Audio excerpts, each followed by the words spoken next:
Assalamualaikum warahmatullahi wabarakatuh. Kami dari kelompok 2 yang beranggotakan Rizka Septian Nur, Nur Fatika Sari, Sally Amelia Pratiwi, dan Putri Erika Sania. Kami akan mempresentasikan hasil diskusi dari kelompok kami yang bertema kepemimpinan pendidikan. Pengertian kepemimpinan pendidikan. Kepemimpinan pendidikan adalah pemimpin pada suatu lembaga satuan pendidikan. Tanpa kehadiran kepemimpinan pendidikan, proses pendidikan tidak akan berjalan efektif. Kemudian ada tipe-tipe kepemimpinan pendidikan. Yang pertama, tipe otoriter atau tipe autoritarian.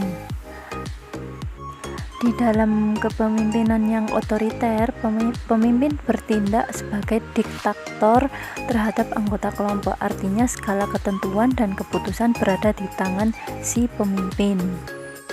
Yang kedua, tipe laissez-faire atau kepemimpinan bebas. Maksudnya adalah pemimpin tidak memberikan kepemimpinannya, melainkan membiarkan bawahannya berbuat sekehendaknya.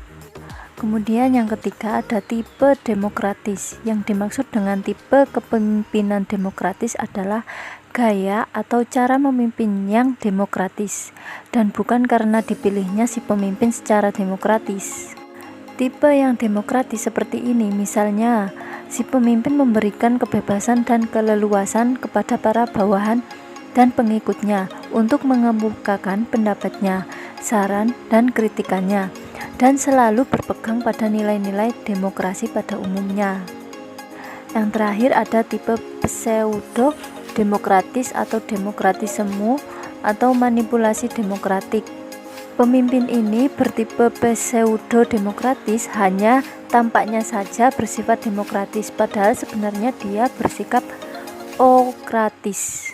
Misalnya, jika dia mempunyai ide-ide, pikiran, konsep-konsep yang ingin diterapkan di lembaga yang dipimpinnya, maka hal tersebut didiskusikan dan dimusyawarahkan dengan bawahannya.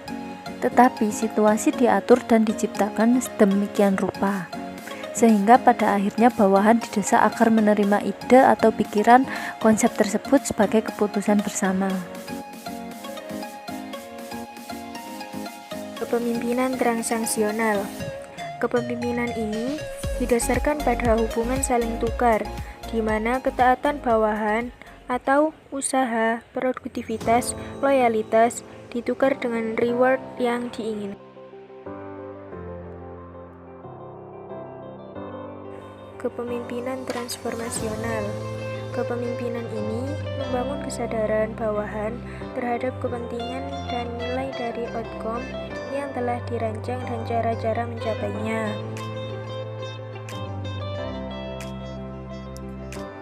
Peran kepala sekolah. Kepala sekolah sebagai komunikator bertugas menjadi perantara untuk meneruskan instruksi kepada guru, serta menyalurkan aspirasi personal sekolah kepada instansi kepada para guru, serta menyalurkan aspirasi personal sekolah kepada instansi vertikal maupun masyarakat.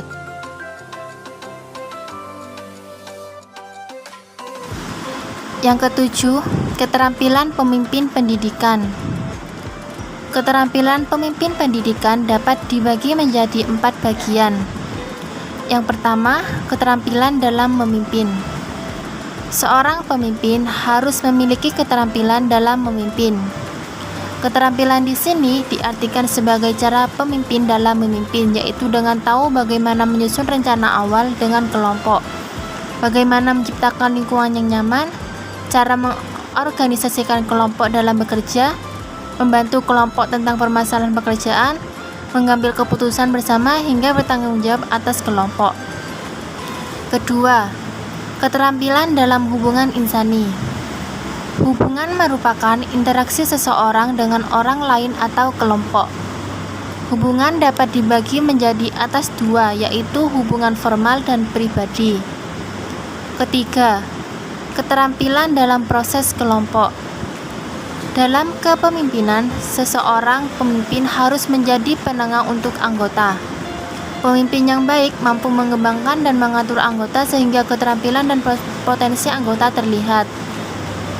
Keempat, keterampilan dalam administrasi personil. Keterampilan lain yang sangat diperlukan yaitu administrasi.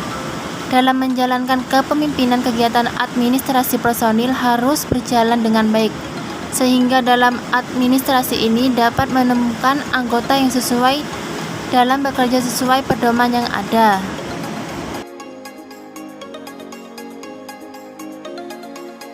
Sekian presentasi dari kelompok kami.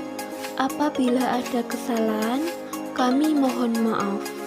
Wassalamualaikum warahmatullahi wabarakatuh.